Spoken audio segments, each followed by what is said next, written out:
નમસ્કાર બેટા, બધા જ વિદ્યાર્થીઓને હેપી ન્યૂ યર. તમે બધા મજામાં છો મિત્રો?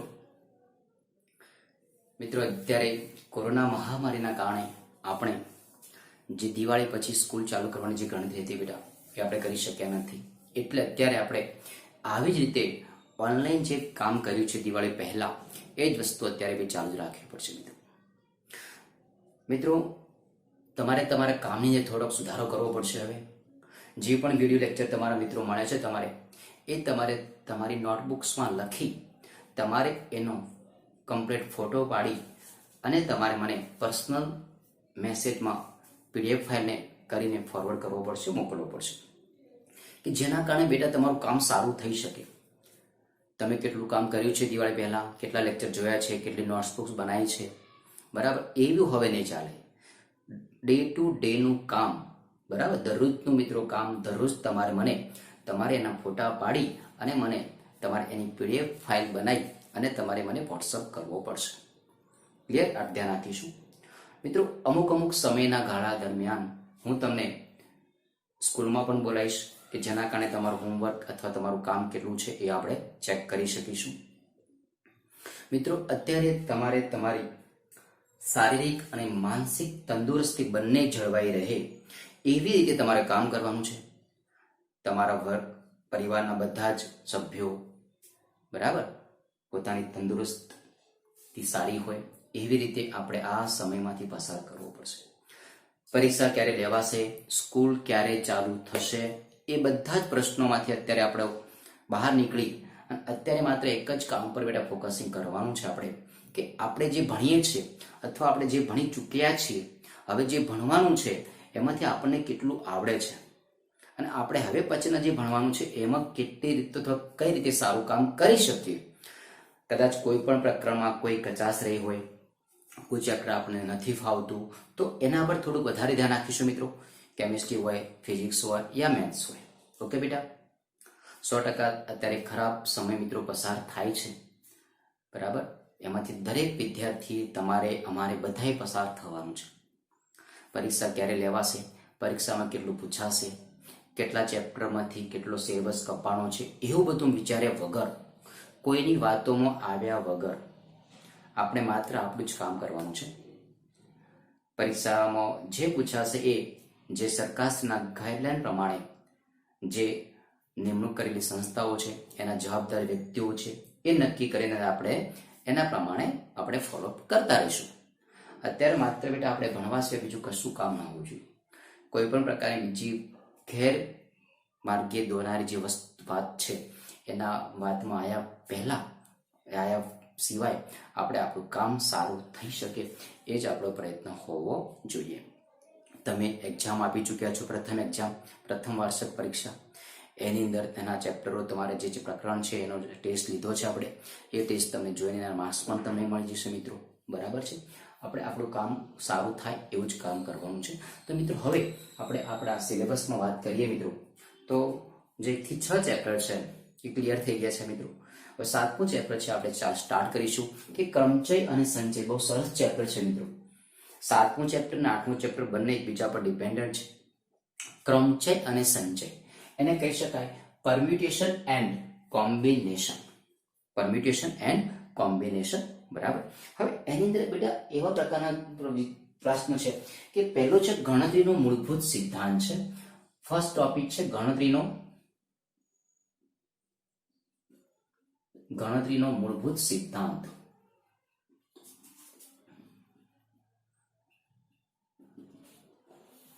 બરાબર? ગણતરીનો મૂળભૂત સિદ્ધાંત એટલે એને કહી શકાય કે ફંડામેન્ટલ પ્રિન્સિપલ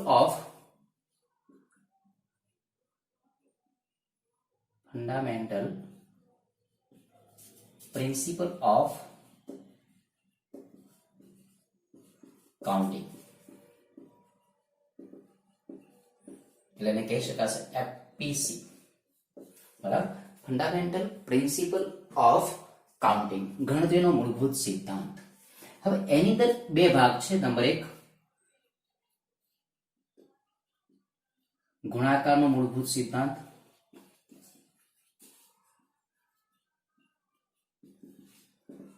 ગુણાકાર માટેનો મૂળભૂત સિદ્ધાંત. હવે આમાં શું બની શકાય તમારે? તો ગુણાકારનો મૂળભૂત સિદ્ધાંત એવો છે કે ધારો કે આપણે કોઈ ક્રિયા m પ્રકારે કરી શકીએ. જો કોઈ એક ક્રિયા સ્મોલ m પ્રકારે થતી હોય અને તેની આનુષંગિક બીજી ક્રિયા સ્મોલ n પ્રકારે થાય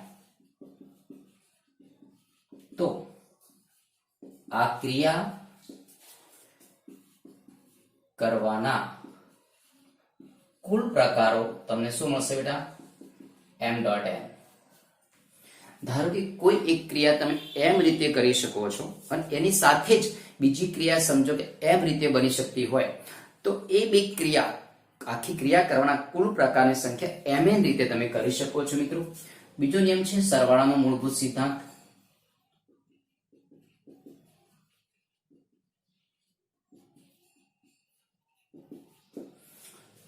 તો જો એક ક્રિયા સ્મોલ m પ્રકારે થતી હોય અથવા બીજી ક્રિયા સ્મોલ n પ્રકારે થતી હોય તો કુલ પ્રકારો તમને કેટલા મળશે બેટા? m plus n. કેટલા મળશે તમને? m plus n. સમજો બેટા, દાખલા તરીકે આપણે વિચારીએ. દાખલા તરીકે પાલનપુરથી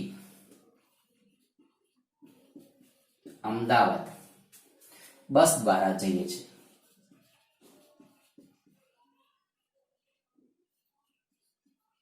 સમજો, પાલનપુરથી અમદાવાદ આપણે બસ દ્વારા મુસાફરી કરવું છે, પરંતુ તેની અંદર વચ્ચે મહેસાણા સ્ટોપ આવે છે.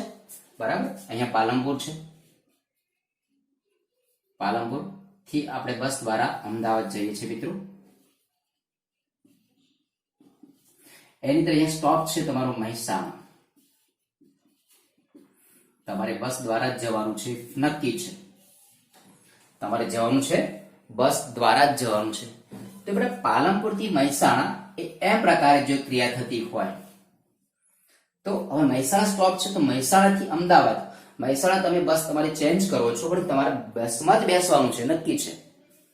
પાલનપુર થી મહેસાણા પણ તમે બસમાં જાઓ છો, પરંતુ મહેસાણા થી અમદાવાદ તમે જાઓ છો એ પણ બસમાં જ જાઓ છો, તો એ n પ્રકારે થઈ જાય છે. તો પછી કુલ પ્રકાર કેટલા મળે બેટા? અહીંયા કુલ પ્રકાર થઈ ગયા તમારે m dot m plus n. બરાબર, પરંતુ એમ કહીએ કે પાલનપુર થી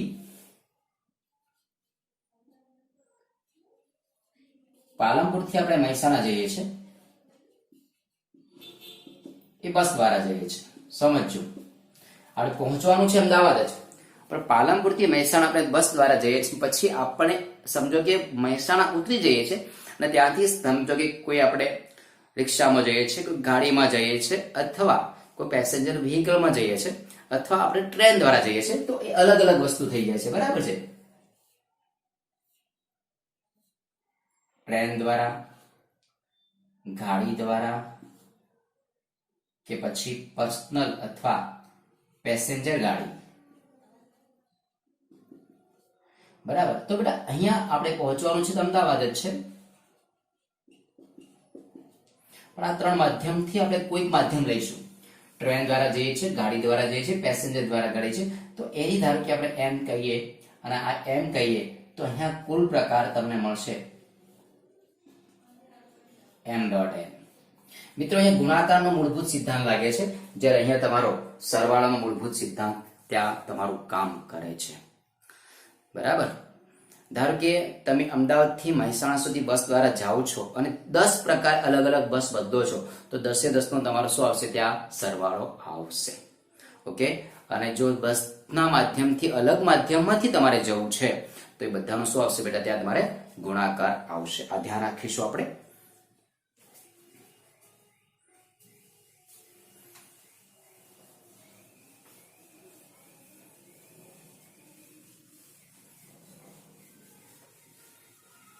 હવે મિત્રો એના પછીનો જે મુદ્દો છે બહુ સરસ મુદ્દો છે, ક્રમ ગુણિત.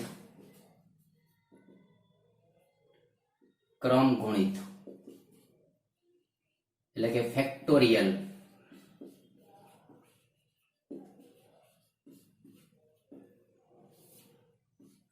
મિત્રો ક્રમ ગુણિત એટલે કે ફેક્ટોરિયલ. હવે જેને સંકેતમાં n ફેક્ટોરિયલ બરાબર છે, સમજજો બેટા, અથવા એને આ રીતે પણ કહી શકાય n ફેક્ટોરિયલ. n ફેક્ટોરિયલ થી આપણે એને દર્શાવી શકીએ છીએ. હવે n ફેક્ટોરિયલ નો મતલબ એવો છે કે n ફેક્ટોરિયલ બરાબર n into n minus 1. અહીંયા n ની કિંમત 1 કરતા કેવી છે, વધારે છે. જો n ની કિંમત 1 કરતા વધારે તો n into n minus 1 બરાબર. એથી થોડાક આપણે આગળ જઈએ કે ધારો કે તમારી પાસે એમ કહેવામાં આવે, સોરી ફેક્ટોરિયલ તો લખવું જ પડશે, અહીંયા ફેક્ટોરિયલ લખવું પડશે. ધારો કે તમે n greater than 2 લખો છો, 2 કરતા વધારે, તો n n-1 અને n-2 ફેક્ટોરિયલ બની જશે. ઓકે બેટા. ધારો કે તમારી પાસે n ની કિંમત 3 કરતા વધારે લો છો, તો n n-1 n-2 અને n-3 ફેક્ટોરિયલ. આવી રીતે તમે સોલ્વ આઉટ કરી શકો છો. એક વાત છે કે 1 ફેક્ટોરિયલ હોય બેટા તો એ 1 જ કહેવાય છે. 0 ફેક્ટોરિયલ ઇઝ ઇક્વલ ટુ 1 પણ થાય છે. આ બે વસ્તુ ધ્યાન રાખીશું, યાદ રાખીશું કે 1 ફેક્ટોરિયલ ઇઝ ઇક્વલ ટુ 1 અને 0 ફેક્ટોરિયલ એટલે પણ 1 જ છે. એ ધ્યાન રાખીશું આપણને, કેમ કે આ બે વસ્તુ ખબર હોવી જોઈએ આપણને. હવે એના પછીનો મુદ્દો ધારો કે એમ કહીએ બેટા કે ધારો કે તમારી પાસે 4 ફેક્ટોરિયલ છે, 4 ફેક્ટોરિયલ ની કિંમત શોધો. 4 ફેક્ટોરિયલ ની કિંમત શું થાય, તો 4 ને તમારે 1 સુધી ગુણતા રહેવાનું છે. 4 ગુણ્યા 3 ગુણ્યા 2 ગુણ્યા 1 એટલે જવાબ થઈ ગયો તમારો કેટલો થશે, 24. ધારો કે તમે 5 ફેક્ટોરિયલ કહેવામાં આવે તો શું આવશે, 5 ગુણ્યા 4 ગુણ્યા 3 ગુણ્યા 2 ગુણ્યા 1. 0 કરવાના નથી, બરાબર છે. તો કેટલા થયા બેટા, ખાલી 120. તમે એની વેલ્યુ પણ જાતે સોલ્વ કરી શકો, બહુ ઈઝી દાખલાઓ છે, બરાબર. એટલે આ વાત થઈ આપણી ફેક્ટોરિયલ ની. ઓકે બેટા, આટલો આપણે ક્રમ ગુણિતમાં આપણે થોડો ખ્યાલ હોવો જોઈએ કે ફેક્ટોરિયલ વસ્તુ શું છે તો ફેક્ટોરિયલ શું ચીજ છે. ઓકે બેટા.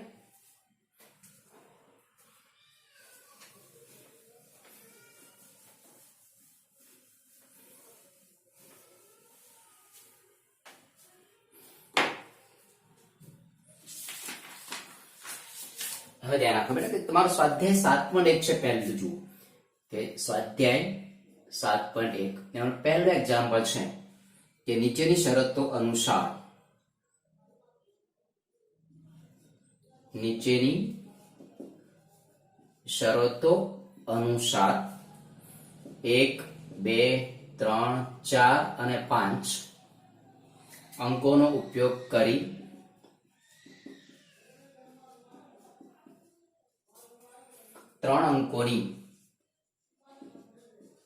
ત્રણ અંકોની કેટલી સંખ્યા બનાવી શકાય.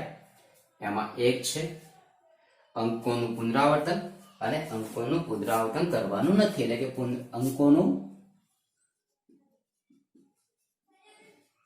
પુનરાવર્તન. નંબર 2 અંકોનું પુનરાવર્તન ન કરવું. ટૂંકમાં આને કહી શકાય છે રિપીટ, અને આને કહેવાશે નોન રિપીટ. બરાબર. વારંવાર બેટા અંકોનું પુનરાવર્તન કે અંકોનું પુનરાવર્તન ન કરવું એવું નહીં બોલીશું આપણે. અંકોનું પુનરાવર્તન એટલે કે રિપીટ, અને અંકોનું પુનરાવર્તન નથી કરવું તો રિપીટ થશે, એટલે કે નોન રિપીટ. બહુ સરસ એક્ઝામ્પલ છે. જુઓ આપણે આ એક્ઝામ્પલ થી ઘણા બધા એક્ઝામ્પલ સોલ્વ આઉટ કરીશું. જુઓ તમારી પાસે પહેલી વાત છે બેટા કે તમારી પાસે અંકો કયા છે, 1 2 3 4 અને 5. એનાથી તમારે 3 અંકની સંખ્યા બનાવવાની છે. હવે 3 અંકની જો તમારે સંખ્યા બનાવવી હોય, પહેલી વાત કરીએ આપણે રિપીટ માટે. ચલો રિપીટ માટે. રિપીટ તો શું થાય? 3 અંકની સંખ્યા બનાવી છે મિત્રો. અહીંયા 3 અંકની સંખ્યા બનાવી હોય તો શું થાય? અહીંયા તમારો એકમ, અહીંયા તમારો દશક, અહીંયા તમારો શું આવશે? 100 આવશે. હવે 5 અંક છે, 1 2 3 4 ને 5. તો એકમના સ્થાનમાં આ એકમ છે, એકમ, આ દશક અને અહીંયા 100. તો એકમના સ્થાનમાં 5 એ 5 સંખ્યાઓ તમે ભરી શકો છો. ખ્યાલ આવ્યો? એકમના સ્થાનમાં તમે 1 2 3 4 ને 5, 5 એ 5 સંખ્યા તમે અહીંયા મૂકી શકો છો. 5 એ 5 સંખ્યા તમે અહીંયા મૂકી શકો છો. બીજી વાત, દશકની વાત કરીએ. ચલો દશક. તો આ 5 સમજો કે 2 અહીંયા મૂક્યા છે, તો 2 અહીંયા મૂકી શકાય, કેમ કે તમારે એ આંકડો રિપીટ કરવાનો છે. તો અહીંયા 5 એ 5 રીતે તમે ભરી શકો છો. તો 100 માં પણ 5 રીતે ભરી શકો છો. તો આનો જવાબ શું થશે કે 5 ગુણ્યા 5 ગુણ્યા 5 125 તમારો જવાબ થાય. જો તમે અંકોનું પુનરાવર્તન મિત્રો કરો છો તો એવી તમારી પાસે 125 સંખ્યાઓ મળી શકે છે. હવે એમાં નોન રિપીટ લઈએ. ચલો નોન રિપીટ લઈએ. ચલો એનો મતલબ કે એક આંકડો બીજી વખત રિપીટ થતો નથી, એટલું ધ્યાન રાખીશું. તો જુઓ બેટા, અહીંયા એકમ, અહીંયા દશક, અહીંયા 100. ધારો કે 5 આંકડાઓ છે, બરાબર? 5 અંક છે. તો એ 5 અંકમાંથી કોઈ તમે એક અંક અહીંયા મૂકી દો છો, તો 5 રીતે ભરી શકાય. એકમનું સ્થાન 5 રીતે અલગ અલગ રીતે ભરી શકાય. જેમ અહીંયા એકમનું સ્થાન હતું ને 5 રીતે અલગ અલગ ભરી શકાતું હતું. દશકનું સ્થાન પણ 5 રીતે અલગ અલગ રીતે ભરી શકાય. અને 100 નું સ્થાન છે એ પણ 5 અલગ અલગ રીતે ભરી શકાય. જ્યારે જે અલગ અલગ શબ્દ બેટા આવે છે ને ત્યારે તમારો ગુણાકાર થાય છે. હવે એકમનું સ્થાન અહીંયા એકમનું સ્થાન શું આવશે? એકમનું સ્થાન 5 રીતે ભરાય, બરાબર? હવે દશકનું સ્થાન 5 રીતે નહીં ભરાય, નોન રિપીટ. એટલે અહીંયા જે આંકડો વપરાઈ ગયો, જે અંક વપરાઈ ગયો એ અહીંયા આવશે નહીં, એટલે એક અહીંયા ઓછો થઈ જશે. કેટલા આવશે? 4 આવશે. તો દશકનું સ્થાન 4 રીતે ભરી શકાય. અને છેલ્લે એકમ, દશક ને 100. તો અહીંયા એ ફરી પાછો અહીંયા 5 રીતે ભરાતું હતું, અહીંયા 4 રીતે ભરાતું હતું, અહીંયા 3 રીતે ભરી શકાય. તો એકમ, દશક ને 100 નું સ્થાન 3 રીતે ભરી શકાય, બરાબર? તો જવાબ શું થયો બેટા? છેલ્લે 3 ગુણ્યા 4 ગુણ્યા 5 એટલે અહીંયા 60, બરાબર? તો એને 60 રીતે તમે અહીંયા મૂકી શકો છો, રિપીટ અને નોન રિપીટમાં. બહુ ઈઝી દાખલાઓ છે બેટા. બીજો દાખલો લઈએ. ધારો કે તમે તમારી જાતે બનાવો, કે તમારી પાસે માત્ર એમ કીધું હોય, અહીંયા તમે એમ કહેવામાં આવે બેટા કે 1 થી 9 અંકોનો ઉપયોગ કરી 3 અંકોની કેટલી સંખ્યા બનાવી શકાય? તો તમારે શું કરવું પડે? અહીંયા 1 થી 9 આંકડા છે, તો જુઓ 1 2 3 4 5 6 7 8 9, 2 4 6 7 8 9. અહીંયા 9 આવશે, અહીંયા પણ 9 આવશે, અને અહીંયા 9 આવશે. એટલે આ તમારો જવાબ થઈ ગયો. 9 ગુણ્યા 9 ગુણ્યા 9 એ તમારો શું થઈ ગયો બેટા? જવાબ તમને મળશે રિપીટમાં. નોન રિપીટમાં જોઈએ તો અહીંયા તો 9 રીતે ભરી શકાય, 100% ફિક્સ જ છે. એકમનું સ્થાન, તો દશકનું સ્થાન ભરાશે 8 રીતે, અને અહીંયા ભરાશે તમારું સ્થાન 7 રીતે, બરાબર? આ રીતે પણ 100% તમે સોલ્વ કરી શકો છો. તો એકમનું સ્થાન 9 રીતે ભરાય, દશકનું સ્થાન ભરાશે તમારે 8 રીતે, અને 100 નું સ્થાન ભરાશે તમારે 7 રીતે. તો આનો જવાબ તમને મળશે 9 ગુણ્યા 8 ગુણ્યા 7. એટલે એ તમારો જે જવાબ મિત્રો આવતો હશે એ જવાબ તમને ત્યાં મળી જશે. આ વસ્તુ આપણે 100% આપણને ખ્યાલ હોવો જોઈએ. ઓકે બેટા, બીજો એક્ઝામ્પલ લઈએ.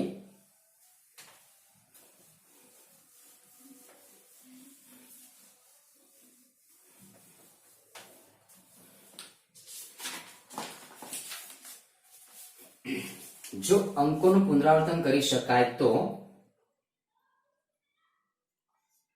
જો અંકોનું પુનરાવર્તન કરી શકાય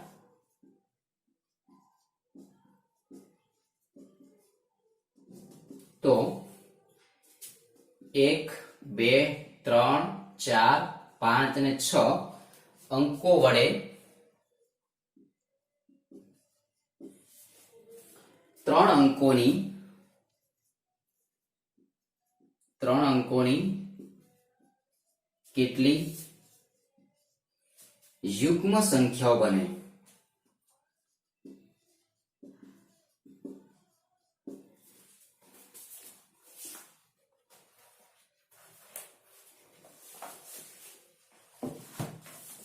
ચલો આપણે ધ્યાન રાખો અહીંયા. જો અંકોનું પુનરાવર્તન કરી શકાય એટલે રિપીટ માટે જોઈએ છે. રિપીટ તમારી પાસે આંકડા છે 1, 2, 3, 4 અને 5 અને 6 અને ત્રણ અંકોની કેટલી યુગ્મ સંખ્યાઓ બની શકાય? મિત્રો, યુગ્મ સંખ્યાઓ બનાવી હોય તો એકમના સ્થાનમાં એકી સંખ્યા લખી શકાતી નથી. બરાબર? જો ત્રણ યુગ્મ સંખ્યા બનાવી હોય,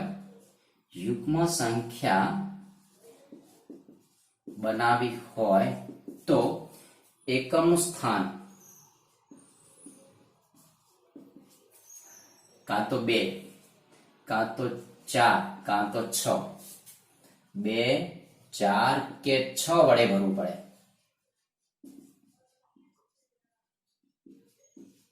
નક્કી કરવું જોઈએ તમારે. એકમનું સ્થાન તમારે 2, 4 કે 6, કેમ કે તમે જો એકમના સ્થાનમાં એકી સંખ્યા 1 લખશો તો એને તમે યુગ્મ સંખ્યા મળશે નહીં. તો જુઓ, તમારે 3 અંકની સંખ્યા બનાવી છે.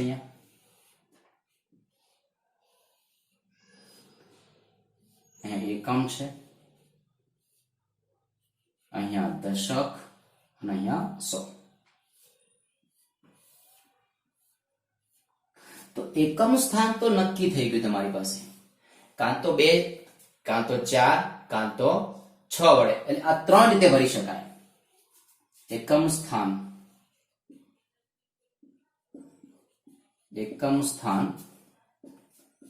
2, 4 કે 6 એટલે કે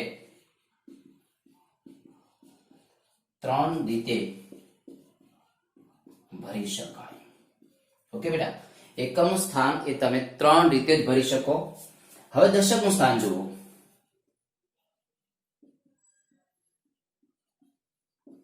દશકનું સ્થાન બધા જ આંકડા આવશે. 1, 2, 3, 4, 5 ને 6. અહીંયા 6 રીતે ભરી શકાય. દશકનું સ્થાન 6 રીતે ભરી શકાય.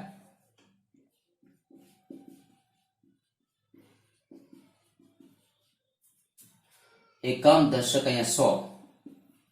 ત્યારબાદ 100 નું સ્થાન પણ 6 રીતે ભરી શકાય. બરાબર? આ ધ્યાન રાખીશું બેટા અહીંયા.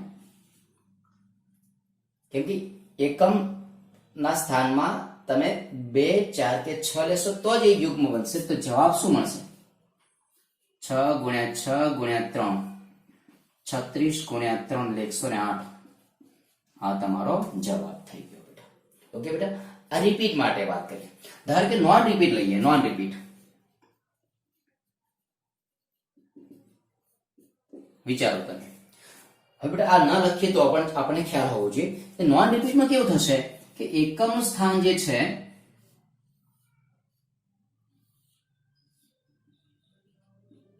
એકમ, દશક અને અહીંયા 100. એકમના સ્થાનમાં તો ફિક્સ જ છે કે 3 રીતે તમે ભરી શકશો જ. એમાં કાં તો 2, કાં તો 4, કાં તો 6 રીતે. દશકના સ્થાનમાં શું થશે કે એક અંક અહીંયા વપરાઈ ગયો છે. અહીંયા જે તમે એક આંકડો વપરાઈ ગયો છે તમે લખી શકતા નથી. એટલે કેટલા આવશે? 5. 6 માંથી ટોટલ 6 આંકડા છે. 1, 2, 3, 4, 5 ને 6. ધારો કે તમે 2 અહીંયા વાપરી દીધા છે તો અહીંયા એક આંકડો ઓછો થઈ ગયો એટલે અહીંયા 5 થશે. ફરી પાછું આ બે આંકડા વપરાઈ ગયા, 2 અંક વપરાઈ ગયા તો અહીંયા આવશે 4. તો તમારો જવાબ થશે 4 ગુણ્યા 5 ગુણ્યા 3 એટલે તમારો જવાબ કેટલો આવશે? 60. ઓકે બેટા, તો આવી રીતે તમે એક્ઝામ્પલને તમે સોલ્વ આઉટ કરી શકો છો.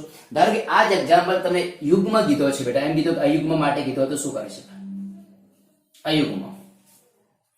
તો અયુગ્મ એટલે તમારી પાસે જો અહીંયા એકમની સ્થાનમાં એકી સંખ્યા લેવાની, તો 1 3 ને 5, તો જવાબ તો જ આપશે. યુગ્મ માટે લો અથવા અયુગ્મ માટે લો, જવાબમાં કોઈ ફેર પડશે નહીં.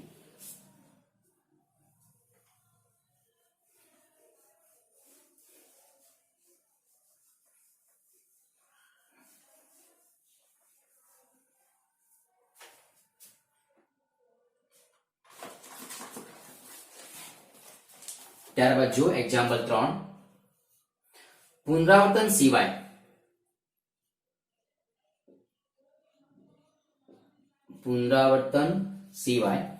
અંગ્રેજી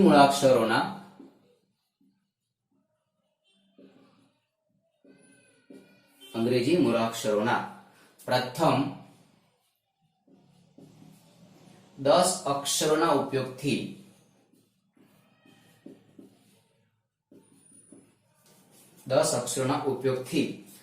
4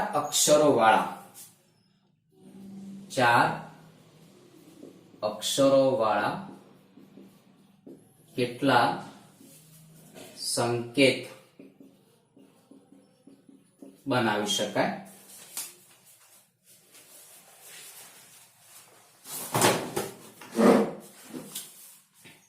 તો જો બેટા, પુનરાવર્તન સિવાય અંગ્રેજી મૂળાક્ષરોના પ્રથમ 10 અક્ષરોના ઉપયોગથી, તો અહીંયા તમને કીધું છે નોન રિપીટ. તમારે 4 અંકના અક્ષર લેવાના છે. 1 2 3 ને 4 ભાગ પાડી દો. 10 અક્ષરો લેવાના છે, તો અહીંયા 10 રીતે ભરી શકાય. નક્કી થઈ ગયું, બરાબર. છેલ્લું સ્થાન તમે 10 રીતે ભરી શકો છો. હવે નોન રિપીટ ના થાય, પણ 10 માંથી ઓછો થઈ ગયો તો આવશે 9, પાછો ઓછો થઈ ગયો તો અહીંયા 8, એક ઓછો થઈ ગયો તો કેટલા આવશે? અહીંયા 7. તો તમારો જવાબ થઈ ગયો 7 ગુણ્યા 8 ગુણ્યા 9 ગુણ્યા 10. એ તમને જે મિત્રો જવાબ મળે તમારો જવાબ. હવે આ નોન રિપીટ થઈ ગયો. જ્યારે રિપીટ કહેવામાં આવે બેટા, રિપીટ, તો શું થાય? રિપીટ માટે શું થાય? તો અહીંયા 10, અહીંયા 10, અહીંયા 10, અહીંયા 10, બરાબર. આ તમારો જવાબ 10 ગુણ્યા 10 ગુણ્યા 10 ગુણ્યા 10, મિત્રો 10,000 તમારો જવાબ છે. બહુ ઈઝી દાખલાઓ છે.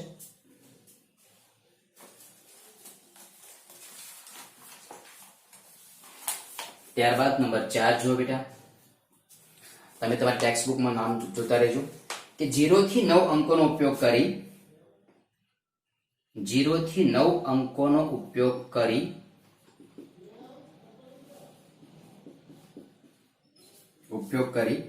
5 અંકોવાળા કેટલા ટેલિફોન નંબર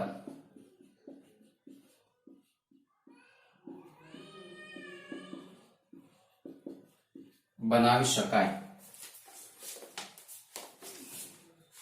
દરેક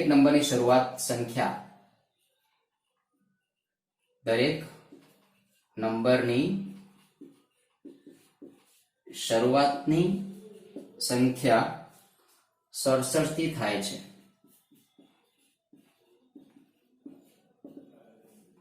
તથા અંકોનું પુનરાવર્તન થતું નથી.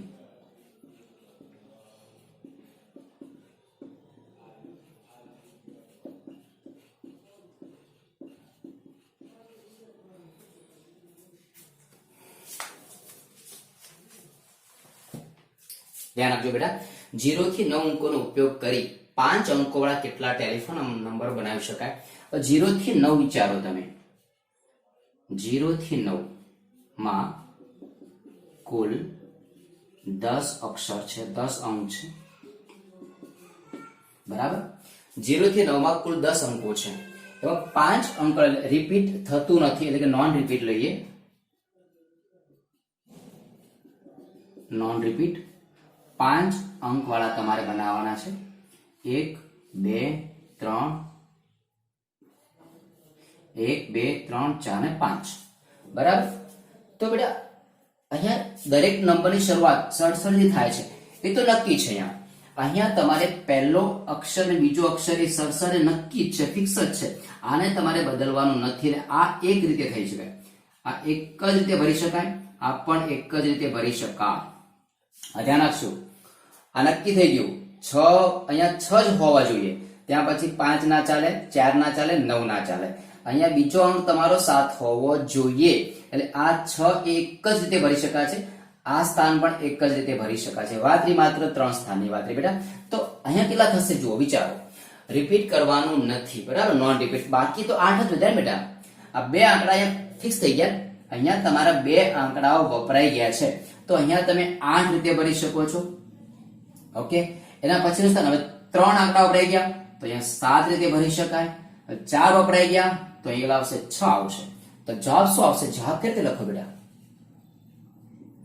1 ગુણ્યા 1, 1 ગુણ્યા 1 ગુણ્યા 8 ગુણ્યા 7 ગુણ્યા 6, 56.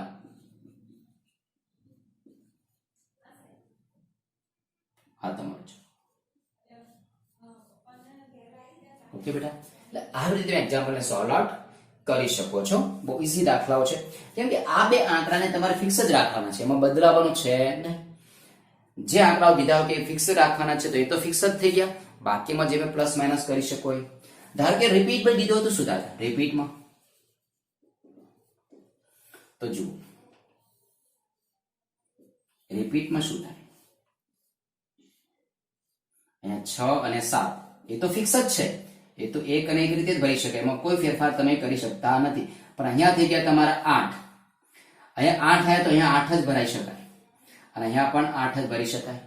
આ બેને અડવાનું નથી બેટા. એ નક્કી જ છે કે તમારી શરૂઆત, જે દરેક નંબરની જે શરૂઆત છે 67 હોવી જોઈએ. એ તો નક્કી જ થઈ ગયા. તો 1 ગુણ્યા 1, તો જવાબ શું થઈ ગયો? અહીંયા 1 ગુણ્યા 1 ગુણ્યા 8 ગુણ્યા 8 ગુણ્યા 8, તો 64 ગુણ્યા 8. તમે એવી રીતે એક્ઝામ્પલને સોલ્વ કરી શકો છો, બરાબર. એટલે આ રીતે થોડું ધ્યાન રાખીને આપણે એક્ઝામ્પલને બેટા સોલ્વ આઉટ કરતા રહીશું.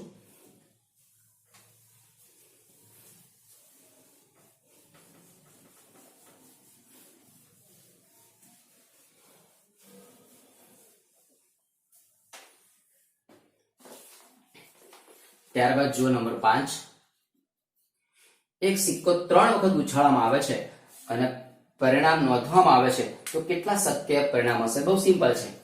તમે એક સિક્કાને 3 વખત ઉછાળો તો એક વખત ઉછાળો તો 2, બીજી વખત ઉછાળો તો 2, ત્રીજી વખત ઉછાળો બેટા તો કે 2 ગુણ્યા 2 એટલે જવાબ શું આવશે? 8 આવશે. એના પછી જોઈએ એક્ઝામ્પલ 6. ભિન્ન રંગોના 5 ધ્વજ આપેલા છે.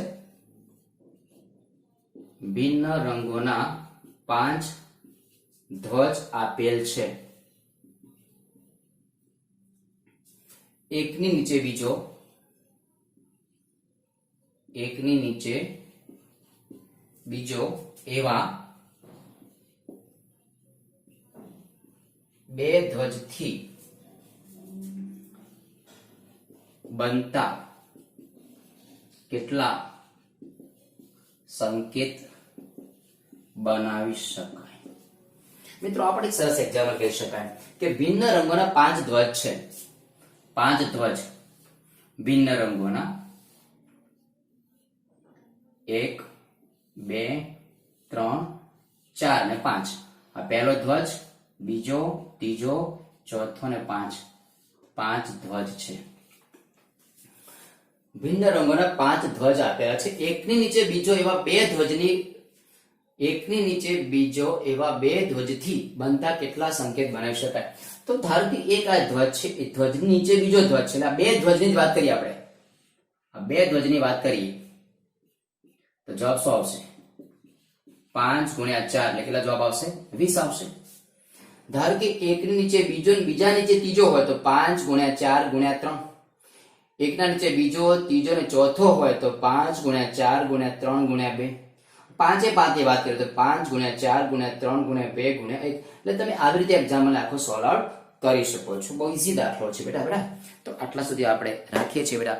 આટલું કમ્પ્લીટ તમારું કામ હોવું જોઈએ. સ્વાધ્યાય 7.1 કમ્પ્લીટ તમારે ચોપડા અંદર લખેલું હોવું જોઈએ. ઓકે બેટા, થેન્ક યુ.